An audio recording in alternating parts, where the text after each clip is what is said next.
Welcome to Into the Storm Leaders, the no BS podcast that ignites leadership potential and sparks innovation in the ever-evolving business landscape we all work in. I'm Joe Jurec, your host and catalyst for growth, joined by my co-host and CultureShoc's senior coach, Pete Hansberger. Together, we embark on a journey to uncover the strategies, mindsets, and actions that drive truly exceptional leadership and winning culture. Whether you're an emerging leader looking to level up in your career or an accomplished executive seeking fresh perspectives, join us as we uncover inspiring stories and thought-provoking insights from proven leaders and share practical takeaways that enable courageous leadership. Get ready to charge into the storm and become a catalyst for better workplace culture.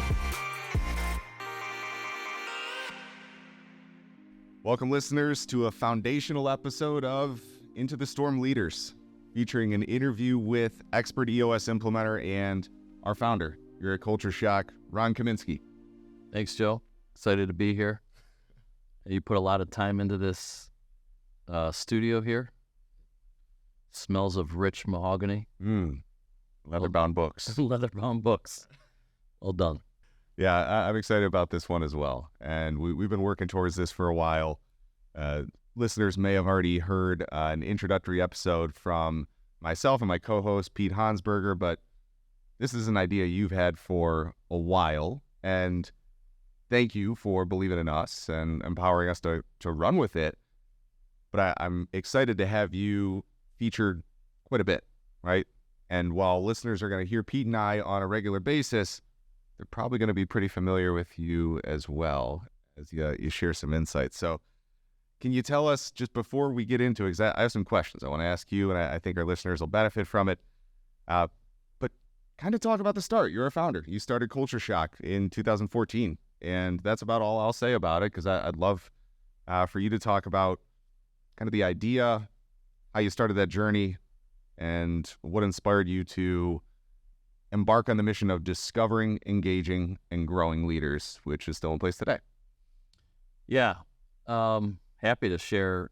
You know, this business actually truly started in 2003. And I came out of college right before Y2K in 99 and went right into helping companies implement ERP systems. And, you know, to be honest, I watched a lot of dysfunctional implementation teams just make things more complex than they needed to be. A lot of egos in the room.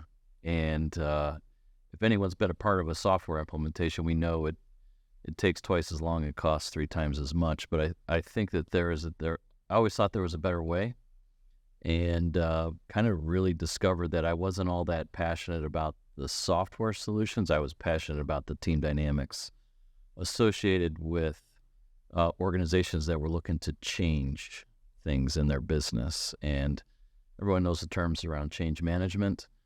And so pair that with being exposed to some world-class athletic teams that I grew up around and in, and then, you know, some not-so-great teams, and to watch the dichotomy of great leaders on both fronts and to be leaders in some of those teams was something that always fascinated me, inspired me, and I think that's why I'm doing what I'm doing. Yeah. So 2014, you're right, we spun off CultureShoc into its current form, and it's just been a rocket ship ever since. I'm glad you did. Ditto. Right? And that we met a year and a half or so ago, and I'm the newest member of the team, or one of the newest members of the team at CultureShoc. I can tell you introduced me to the Into the Storm mindset that this podcast is based around, that our programs are based around. And I've seen firsthand how impactful it can be. The connection between CultureShoc and kind of its origin and the Buffalo and Into the Storm. Listeners might have heard it from Pete and I, but I really liked your take on the inception of it and what it means to you, why it's been such an important piece of this business. Sure. Yeah. I'll be honest, I found this story, it was first shared with me right around 2010, 2011. I was actually at a leadership conference in Athens, Greece for an organization called EO, Entrepreneurs Organization. And it was a global leadership conference, and I was training to be a board member for our chapter and region. And this story was brought to me in a breakout session facilitated by a professor at a university in Spain, talking about an American Indian tribal story, right? Buffaloes charging into the storm. And as soon as I heard that, it was clear as day. This is what we have been helping our clients do since 2003.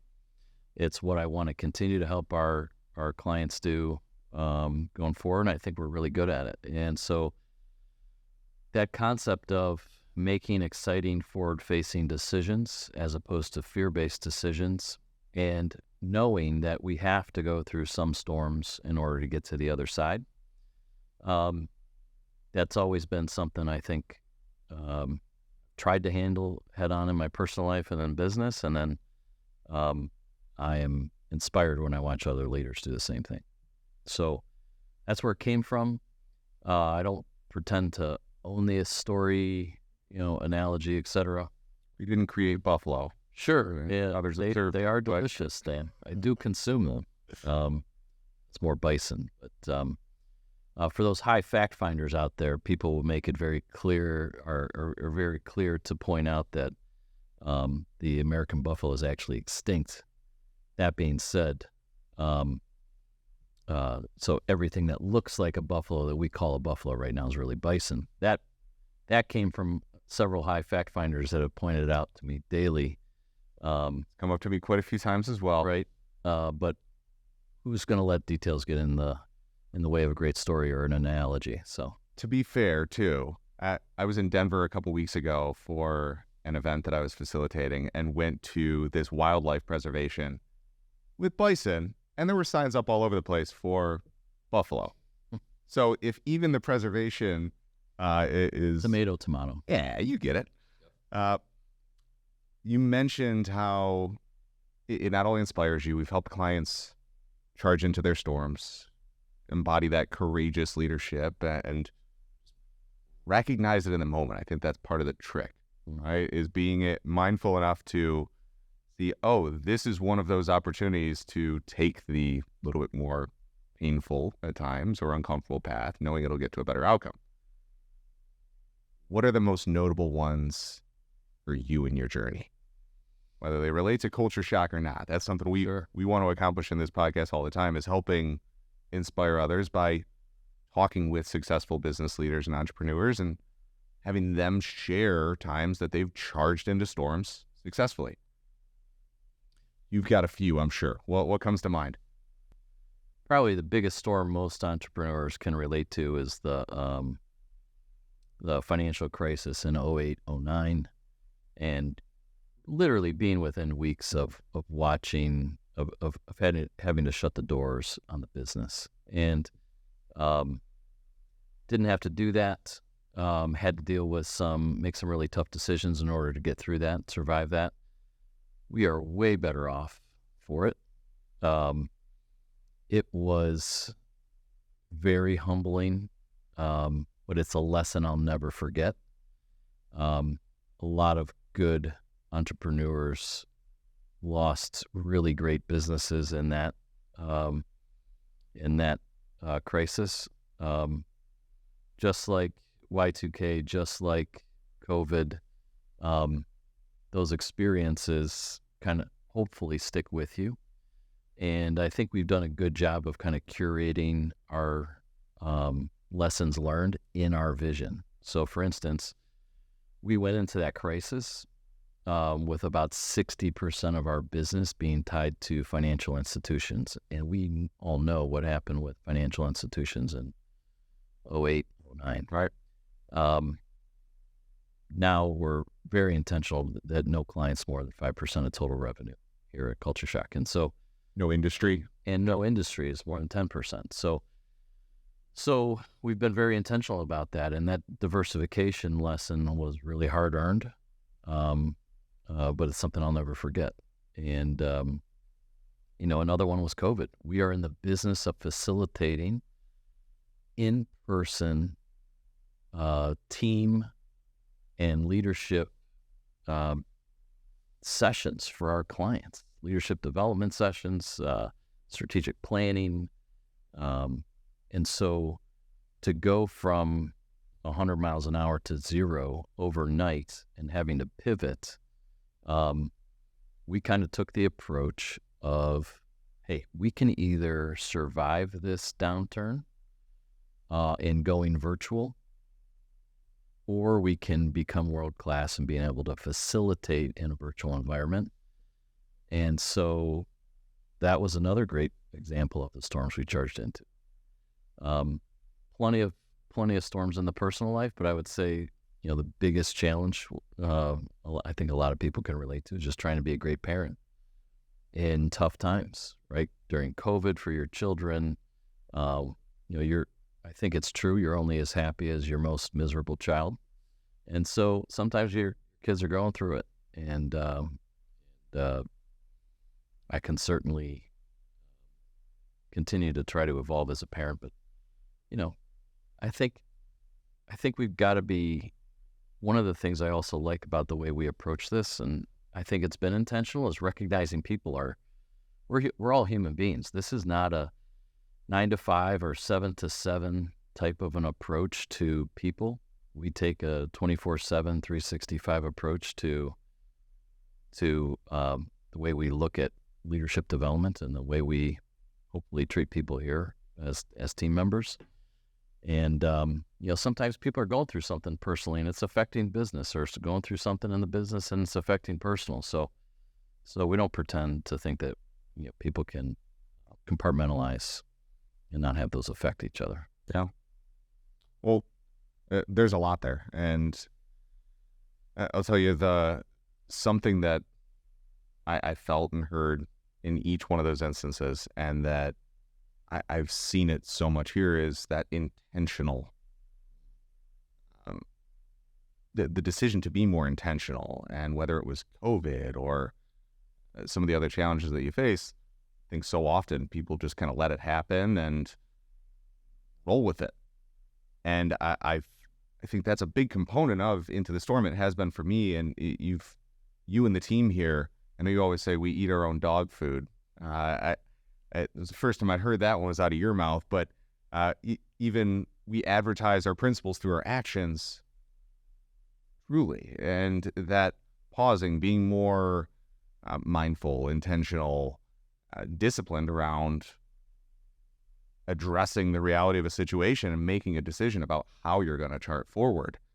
I think a lot of people can relate to that. And quite frankly, out of COVID, that's a big positive benefit that I think a lot of people took from it in conversations I've had with them, whether it be parenting or their business, or just realizing I'm not spending my time how I want to. I'm not getting what I want out of my business or out of my time. Sure. Right? Sure.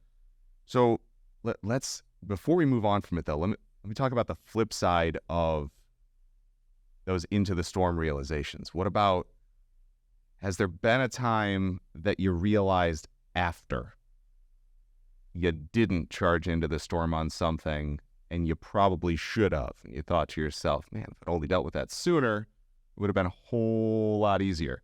Anything there that comes to mind for you too? I mean, we are, of course, there's plenty of them. And, I think the first one that comes to mind that I think every leader can relate to is people issues. Yeah. When we in our gut know we have a people issue, it is very easy to kick the can down the road on that, because that's difficult conversation. Oh, I can do that next week. And so that kicking the can can easily become habitual, especially when you're dealing with people. And I think no company out there is ever going to be batting 1,000 on they make a hire, right person, right seat every time. It's not going to happen. That includes us.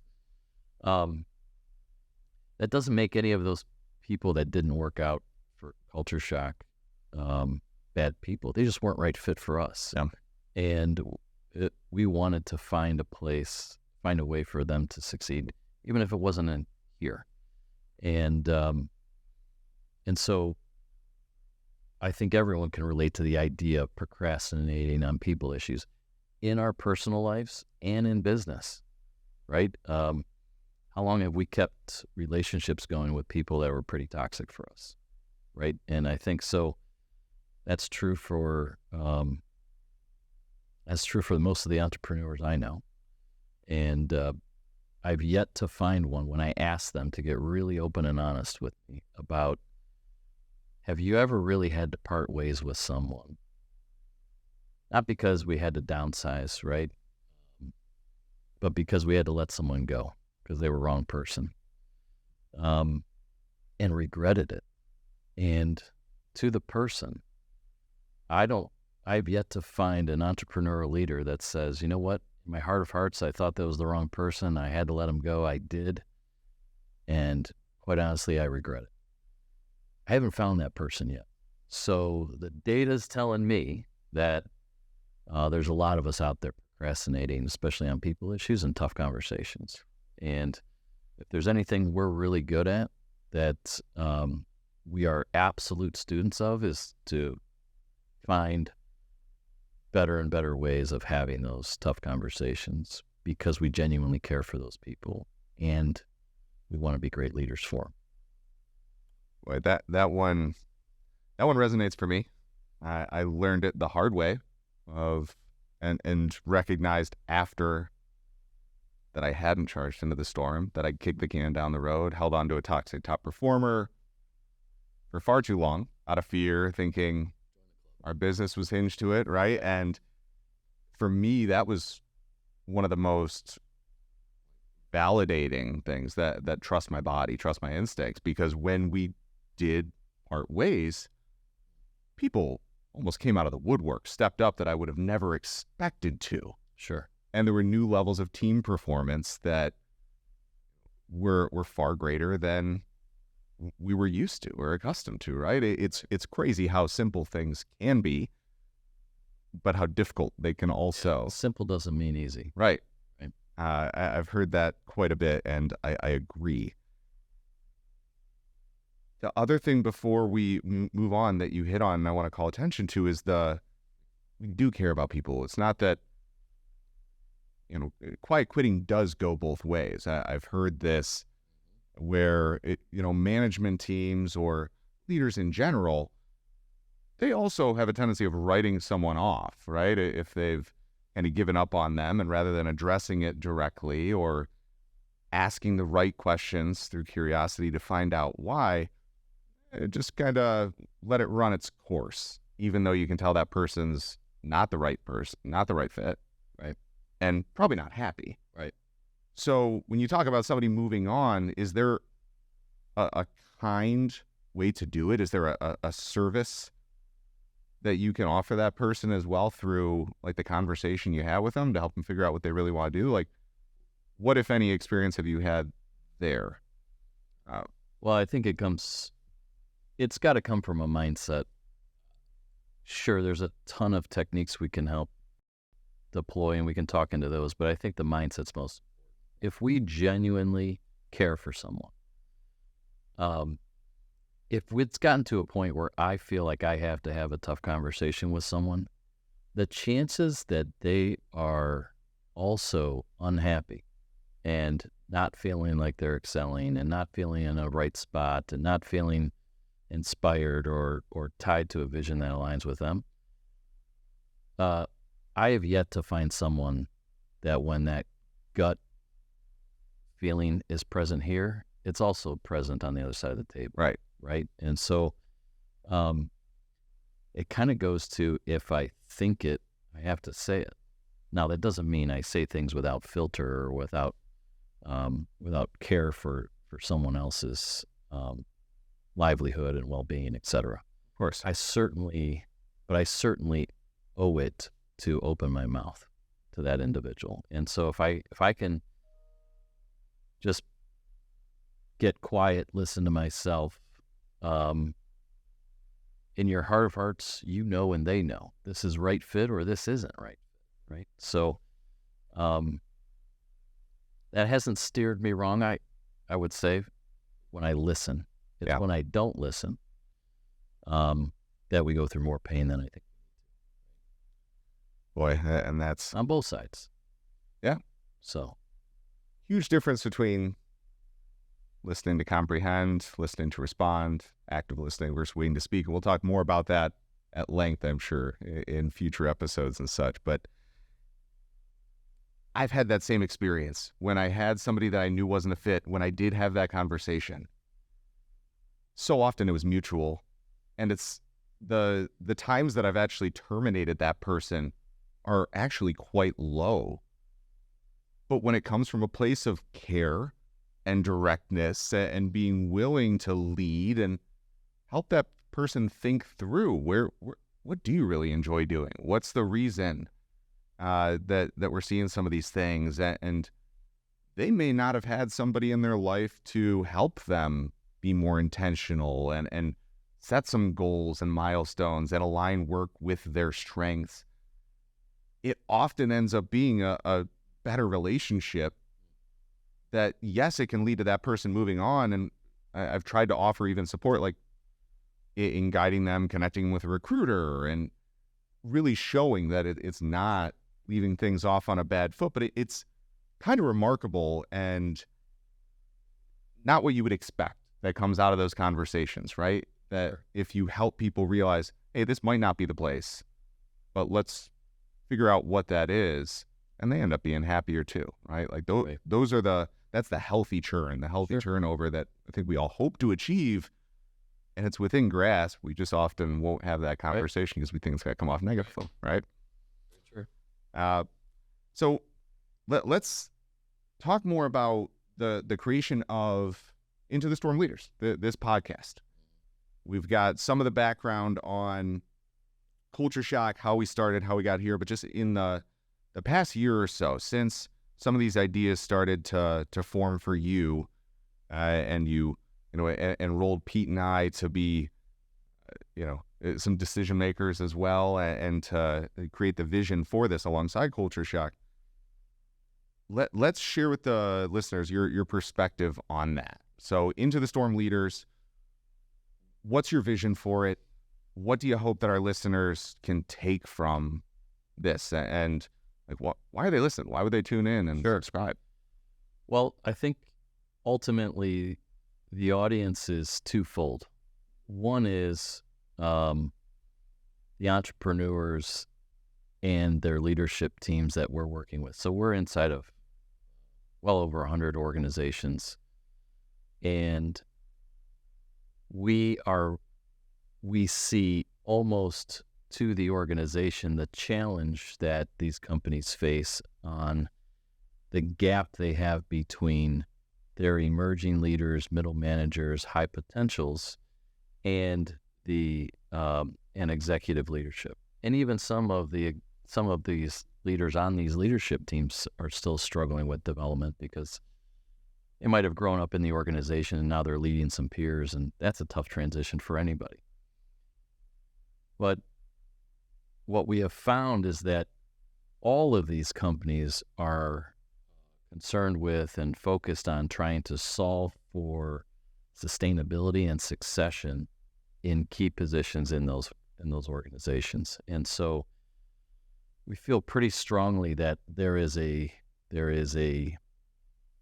group of soft skills that have to be absorbed by high potential and emerging leaders and mid managers in order to close that skill set gap needed if they're really going to play a succession role in their organization. So certainly I think that entrepreneurs and their leadership teams can be tuning in to kind of hear about how we best go and grab them, engage them, and develop them, right? Mm-hmm. Even identifying. And two is that high potential emerging leader, middle manager, supervisor that really wants to be a leader in an organization. And by the way, our definition of leader is different than the formal title, right? Anyone can lead in an organization. That being said, if I want to be leading other people, other human beings, that is something that I think some people do for the right reasons and some people do for the wrong reasons. And, ego for me and a title, that I'm not saying those are wrong reasons completely, but that's sometimes a driving motivator, right? Kind of have that business card, have that title, be the boss, so to speak, as Renee Bohr would say. I think the best leaders, some of the best leaders I've ever watched operate inside of a business or a team, are humble, are soft-spoken. They care deeply about their people, and they want to master their craft of leading those individuals, and are being very intentional about trying to work on their own development. And so if you want to be able to provide another human being peak leadership experience, we think we have, we've been students of it for 20 years. So we think we have certainly a curriculum that can help get people there. And so I think sharing some of those nuggets and trying to kind of just give that away is part of the vision there too. So I think there's two types of audiences we're trying to play to, or support with this effort of the It's Leaders podcast and the It's Leaders program. But for sure, I think there's an equation of It's Leaders plus It's Teams equals an It's culture, an Into the Storm culture for an organization. And so we've got to start with the individuals, though. Yeah. And that's really where our focus is with It's Leaders. And I want to talk more about culture and the connection between leaders and culture. Before we do, though, for those two listeners, right, for the emerging leaders, and I agree, I've seen it, I've lived it. There's a lot of managers who weren't necessarily put into managerial roles because of their leadership ability or their affinity towards strong leadership.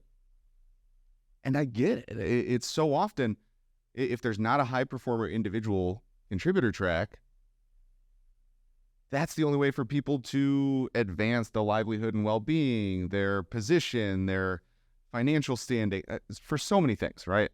Aside from just title and ego and that piece of it. But I think people, most of them, have the potential to become great leaders and want to. They've just not necessarily been exposed to the right tools, mindset, mentors, or maybe they got exposed to them, but those people didn't have the capacity, right, to invest the time, right? Right, and so here's something we often charge our emerging leaders or that engage in It's Leaders program with. Who in your life has provided you with a peak leadership experience? Like when you can look back to them and say, wow, that is the best exposure I've had to a genuine leader, be a coach, teacher, parents, aunt, uncle, someone who left their mark, right, and influenced you, boss, whatever. And what were the characteristics of that relationship with you? Well, I can tell you, after asking that question over 1,000 times to groups of leaders, the characteristics are they had higher expectations of me than I ever had of myself. Mm-hmm. We achieved more than we ever thought we could individually as a team. They weren't easy on us, right? They didn't allow for excuses. They called us on our BS, all of those things. And yet, knowing that that's what we correlate with a great and peak leadership experience in our life, yet we hold back on having high expectations for people because I can't can't have them quit, right? It's a tough talent market to find people and retain them. So yet we hold back on those things, but after we ask them to get real about what that looked like for them, they start to recognize that, this might be a path where I can actually intentionally provide this experience for someone else. And so that's what we're trying to help people do, is if that is part of your vision of, then we think we've got a path there. I'm not saying it's the only path, right? We think we've got a path there. So that's part of that vision. And I've had some exposures to just amazing leadership experiences in my life, and then I've had some not so great exposures shared with me, and I've learned from both of them. So my guess is most of the people that are be interested in listening to this podcast and taking in that content, those individuals are trying to provide that experience for other people. Yeah. Personally and professionally. Doesn't need to just be in the four walls of a business. I was with a group yesterday, Grand Rapids, for Planet Fitness. It was all their club managers, and we talked about peak leadership experience and slowed it down and paused for a moment and said, now I want you to really think about how many people would say that you are their peak leader experience. Who have you had that level of influence on? And now let's talk about what's going to take to get there. And you touched on what I feel to be one of the largest skill set gaps or just areas of discomfort and fear for new managers, for first-time, mid-career managers, and some senior leaders, are the tough conversations, the finding a way to blend, not just caring and being compassionate. I think most people do genuinely care about their team and people, but confuse the way that they can show that most effectively with being too soft or pulling punches, not being direct, not giving that direct criticism. And when you're talking about peak leadership, being challenged, somebody having high standards for you, pushing you beyond where you would have gotten on your own, I've seen that, and that's been one of the most gratifying parts of my time with Culture Shock, is that our programs for Into the Storm leaders trust, or establish authentic trust, real simple communication, and positive accountability, the way that those blend together. Yeah. Do you agree that that has been, in your experience, one of, if not the biggest hurdles to climb that defines a good leader? 100%. I mean, think about it this way.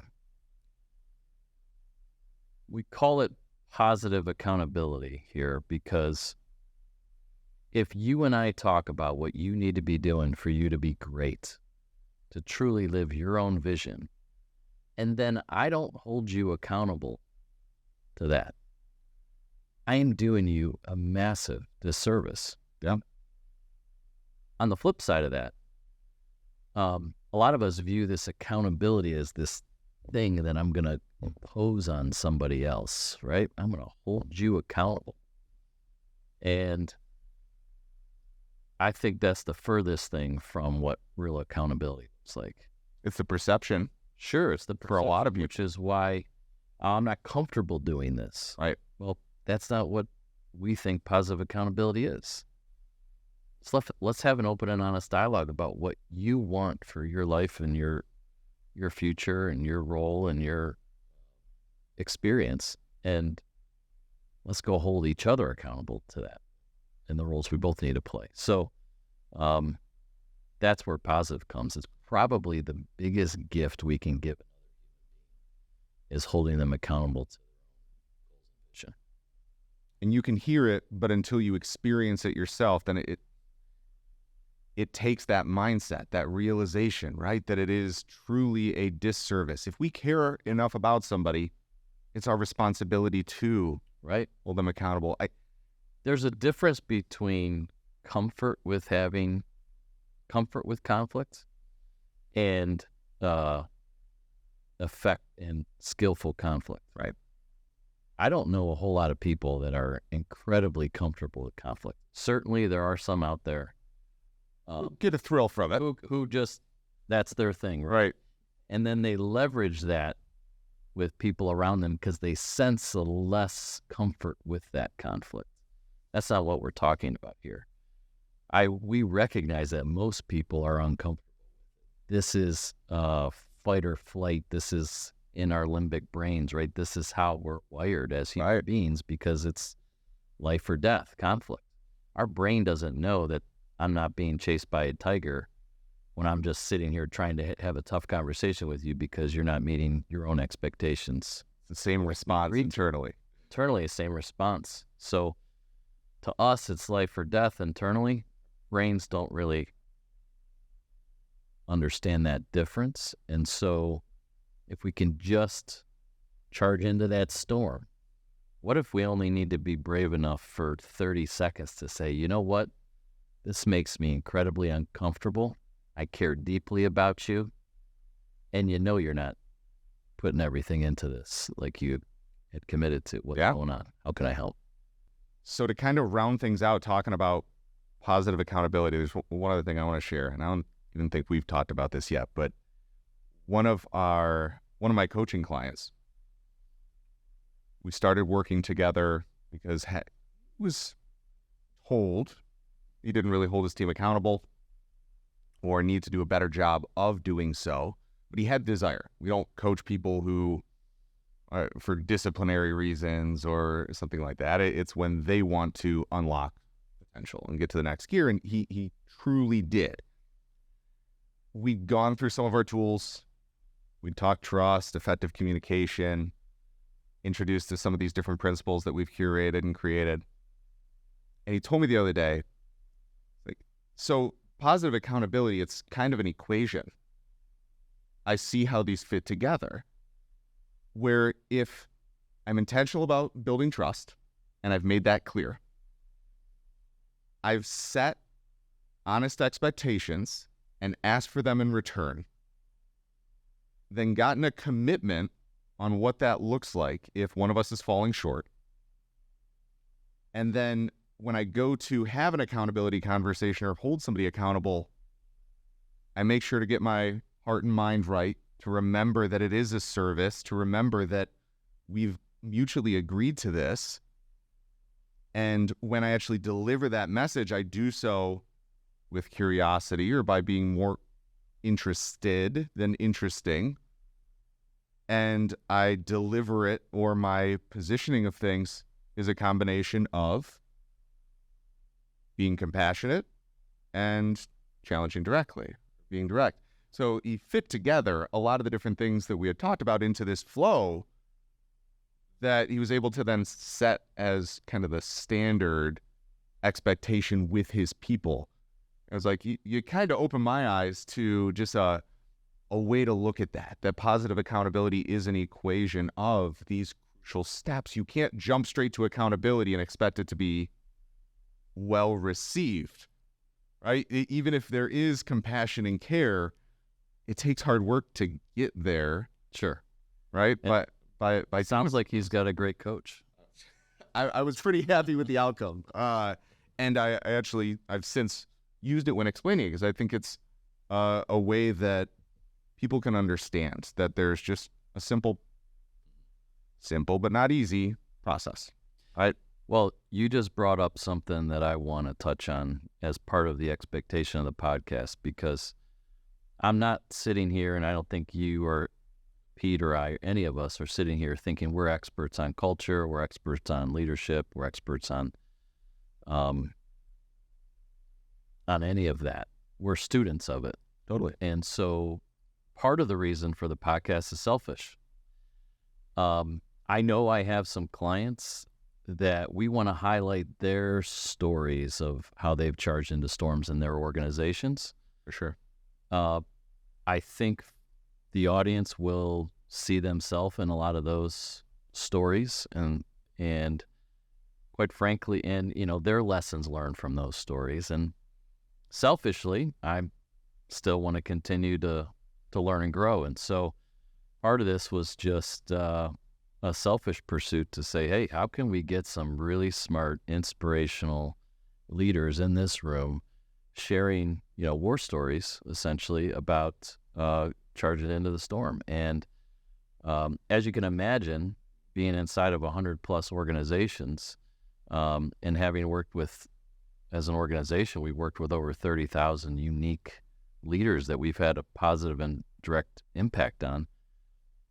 The impact that they've had on us is immeasurable. And so, if I'm being honest, some of this is selfish. Yeah. So, appreciate you calling it what it is. I feel the same way. Like, we're influenced by so many things, whether it be a book or a podcast or a conversation that we have. And we've had this fortunate advantage that we do want to share, right, of coming into contact with some incredible humans and leaders, even just in the time that I've been here, because we're in different industries and in this intimate setting where we're really helping people get more out of what they more of what they want out of the business. So how do you think when we're talking about the podcast's evolution, right? We're in the formative stages of recording, and we're not just students of leadership. Like, we're students of this stuff too. We're figuring this out as we go. I'm surely going to fall on my face as we go along. We'll give you some entertainment as well when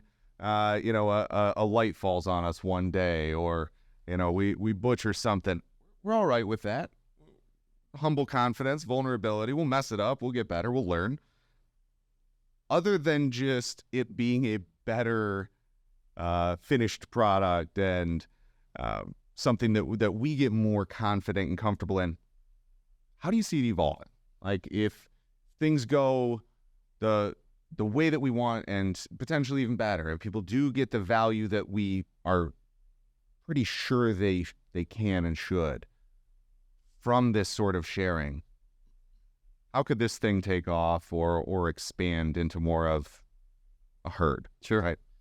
Yeah, I mean, you just touched on it, a herd. I mean, I think that's what we're trying to be intentional about. So when we relaunched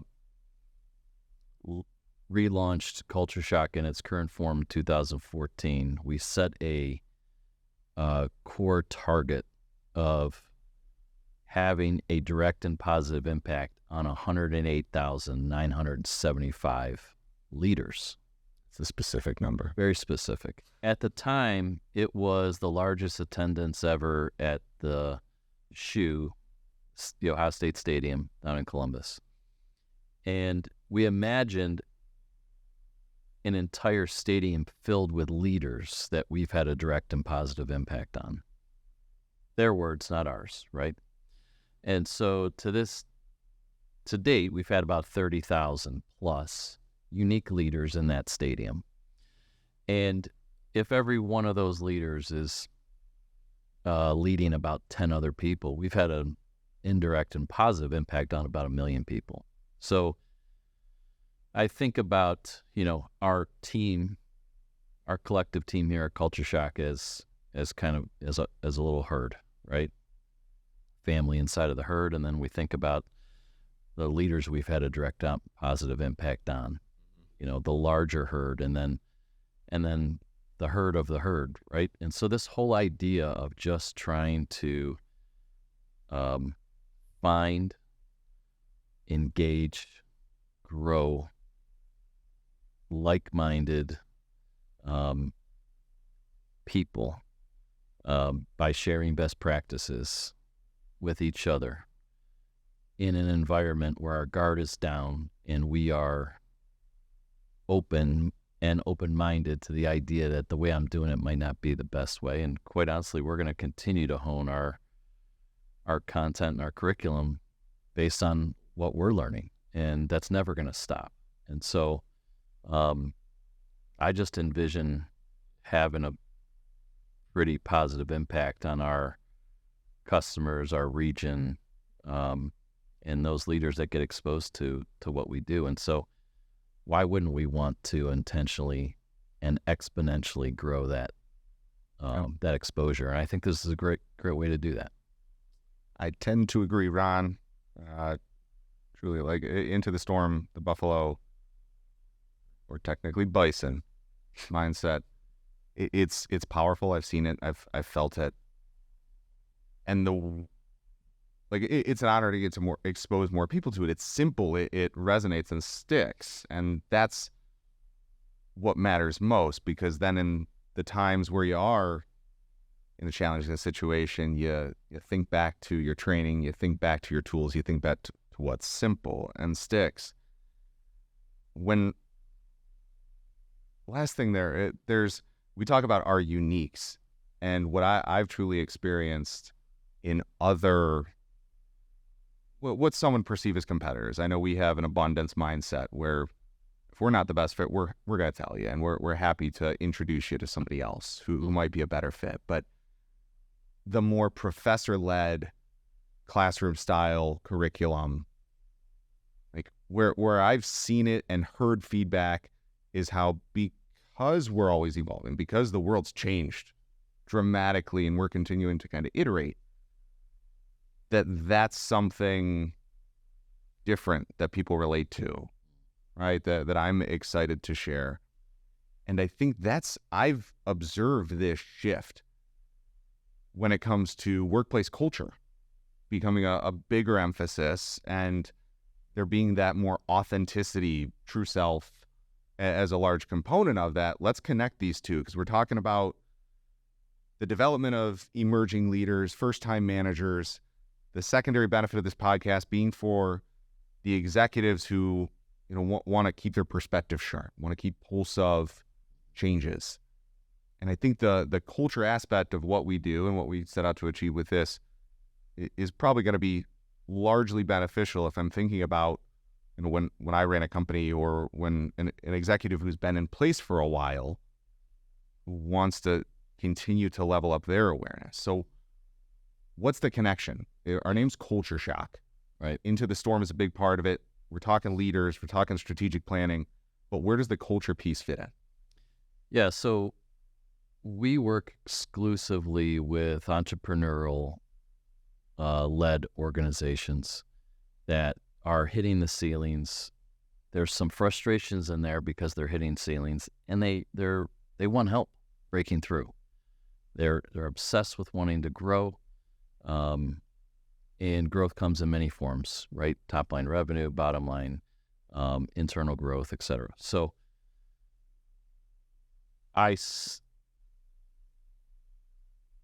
where this came from in large part was we saw a gap, and we're trying to intentionally add value and fill that gap with its leaders.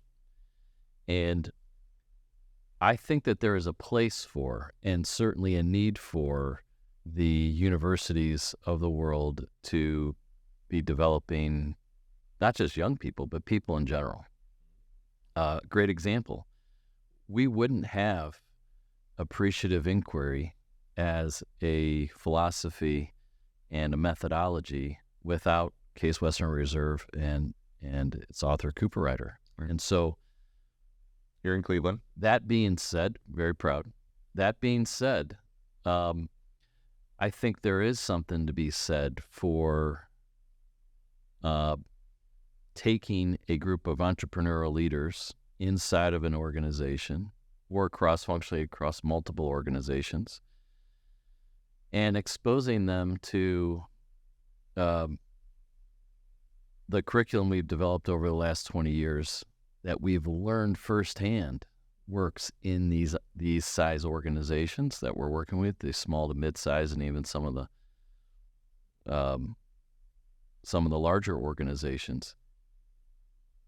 So they can actually grow up together, establishing authentic trust with each other cross-functionally as they grow up in their organization, or they grow up in their organizations together, getting them speaking the same language, versus I send this individual over here to this school for a certification, this one does an online training, this one is doing something else. All those are great things and we think needs to continue. But how do we get them actually talking the same language around what great leadership looks like? And how do we get them actually solving real issues in their businesses as opposed to just esoterically talking about philosophy, leadership philosophy. And so we think we've found certainly, our clients have told us that they have this need, and that's why we've developed the curriculum we have, right? And so we're certainly excited to share that, value everyone that's contributed to that, and are not blind to the idea that we don't have all the answers. This is just a path in order to be able to intentionally provide a peak leadership experience for someone else, for sure. Not the only one, right? So, and you're the, at least in my eyes, one of the kings of simplification. We always talk about simplify. Is it fair to say, take a page out of your book, as goes the leader, goes the culture? Sure. And Gino will say, as goes the leadership team. Gino Wickman, by the way, of EOS. We haven't talked specifically about EOS much yet today, but we'll have time for that. We'll have plenty of time for that. But as goes the leadership team, so goes the entire organization. And so to the extent that that team can be healthy, open, honest, vulnerable, talking about the real issues, we're not sitting on them for a day or a week or a month or a year, in some family businesses, a decade. And so, yes, absolutely, it starts with those leaders. And I think most people listening can attest that we need more of those types of leaders, right? There's certainly, we don't have abundance in that area, is not an issue, says most of our companies who are still sitting with open positions, right? And so if we can fill those from within, all the better, right? If we can develop people internally in our organizations and give them a path inside of those organizations that says, hey, this is how you continue to add more and more value to this organization if you have these skill sets, right? And if we can help close some of those gaps and help these people become the leaders that they want to, everyone wins. No doubt. I'm sure I told you this when we first met. We talked for a while to make sure, again, right person, right seat. But one of the biggest motivating factors for me and why I love this, like the impact that I want to make, stems from my own experiences shape our beliefs. And I believe that everybody deserves to know what it feels like to work at a healthy culture and to have a peak leadership experience. Like in my own, I was a beneficiary of some really bad leadership along the way, and some great leaders that I will absolutely celebrate, in another episode. Beneficiary in the sense that told me what not to do, right? And it did help strengthen my own conviction around certain things. Unfortunately, I don't think everybody takes it that way. And people I care about deeply, when I ask about their experience, all they've really known are the negative, the downside, and have made decisions in life about the type of work they're going to do based on. They've kind of settled with the fact that,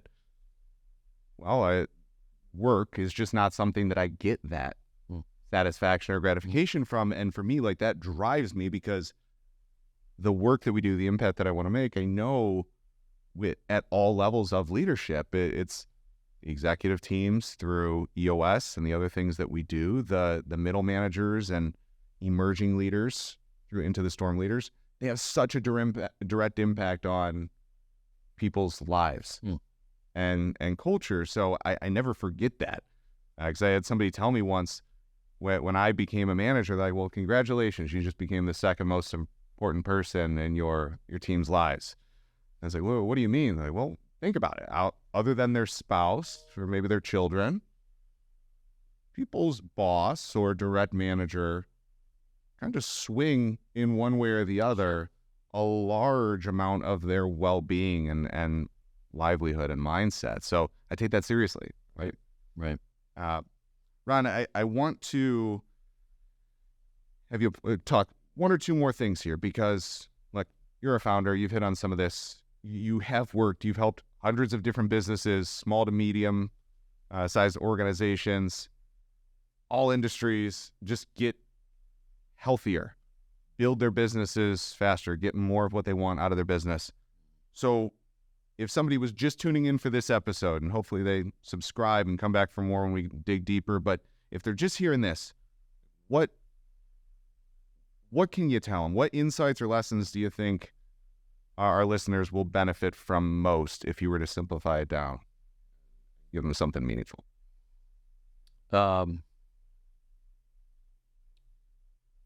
Trust your gut. Don't put off the important and tough conversations. And making exciting, forward-facing decisions versus fear-based decisions is going to absolutely get you where you want to go faster. I also believe wholeheartedly every person wants to be a part of something great. Not everyone knows exactly the path to get there. And so there's a reason why we start with leadership teams and leaders in organizations, but ultimately anyone can be a leader. I might not want to be a leader of other people, but I can be a leader in my organization. If I see something, I say something, and the chance that we're going to improve a process or client relationship because I do that, that's a form of leadership. And so everyone, if we start with assume the positive, everyone wants to be a part of something great, let's just start there. If that's true, I can and should be open and honest with that individual.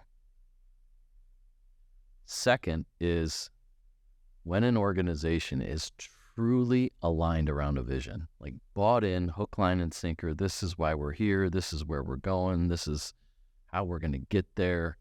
Not just part of the onboarding? Yep. This is who we are. They're all in on that. Those organizations don't have room or time for drama and dysfunction and everything that's negative that goes with that. We have enough opportunities to be exposed to negativity in our lives, given the media and everything that's going on in the world these days. Why couldn't our organizations be a place where people go for that positive experience? And so we see enough people suffering through this work life. It's painful. I'd rather work from home. I don't want to be. Why? We are built to be social beings. We're built to be surrounded by other people. And so that's not a knock on introvert versus extrovert there. That's just the truth. Yeah. And so how can we help organizations intentionally design an environment where their people genuinely want to be there and to be contributing in their highest and best purpose? And so they do exist. Yeah. We talk about this podcast being no BS real world, and some may not have experienced it, so they might think, yeah, that sounds nice. It's imaginary. They do exist. You've helped a lot of organizations get there and guided them. They did a lot of it on their own as well, right? Because they did it all. They did all the hard work. We just held up a mirror. And when we think about this idea of drama in organizations and where we get some unhealthy and lack of trust in leadership or lack of trust cross-functionally in other people and us versus them type of mentalities, the root cause there is really, are we bought in around a common vision? When we are, we're not gonna sweat it. We're not gonna have time for it. That's a distraction, right? And so, I want more people to have that experience. I think certainly we're not perfect. We've got plenty of issues on our issues list as an organization, right? But I think we're trying to be very intentional about giving people an experience there that they really want to be a part of, and we build and shape our vision together, and so that collaboration's been really special for us, and I think for our clients that have done that well too, and so yeah, there's some nuggets in here. I want to selfishly absorb some nuggets from people participating in this, and if this helps us grow the herd while we're doing it, great, right? So, want to fill that stadium, right? That's right. I think it was actually a game against Michigan. Let's not talk about that. I was at the last Michigan-Ohio State game. Oh, all right. I was going to recall a more fond memory of that day, but yeah, I get it. Yeah, like I said, I was in Michigan yesterday. I don't want to exclude them either. It's just when we're talking football, I sway one direction. Ron, this is awesome. Thank you immensely for coming on today. I'm confident, and I'm hopeful, but confident that those who listened were able to pull something that they related to, that mattered to them, that it did either inspire or spark some thought. If nothing else, then slowing down, being more intentional, and kind of that honest self-assessment of what you're doing, if you're somebody's peak leader, or what you need to do to step up and help your business get some of this clarity. Like there's a lot of great things that you shared today. I know we're going to get more into a lot of these, and we'll expand on them with specific topics and tools and stories alongside what I hope to be some really compelling interviews, because I hear them in the office, I hear them in our sessions from people, and I think some of the best stories go untold largely. Right? You hear from thought leaders and the gurus, but the people who are doing it, living it day in, day out, and have gotten some really good results in growing their businesses, that's who we want to amplify the voice of, right? So stay tuned. I hope that everybody will give us some feedback throughout this process. Let us know what you want to hear more of. Subscribe to our channel. You can find us on YouTube, on LinkedIn, TikTok, Instagram, of course. And then the podcast itself is found, if you are seeing the video of this, you can find the podcast itself on Spotify and Apple Music or iTunes, and anywhere else that you can find podcasts. But Ron, you're a pretty awesome human in my eyes. I know you got so much humility. You're like, don't tell me that stuff. Don't give me these. But you've made a mark on my life and countless others. So thank you from everyone here and from those that you've had an impact on. Well, I would say the same thing, Joe. This having a vision or an idea, that's the easy part. Making this a reality, that's where the rubber meets the road. And so kudos, right? I literally watched you build this studio with your bare hands, and you should be proud of it. And I think you are absolutely in your unique ability to use some Dan Sullivan strategic coach language there, and super excited for just continue to watch you grow in this role and as our growth leader. So thank you. Rock on. Yeah, no doubt. Storm. Into the storm. Folks, that's it for today. Tune in. We'll see you next time. And again, thank you for all you do. Charge into the storm. Cheers.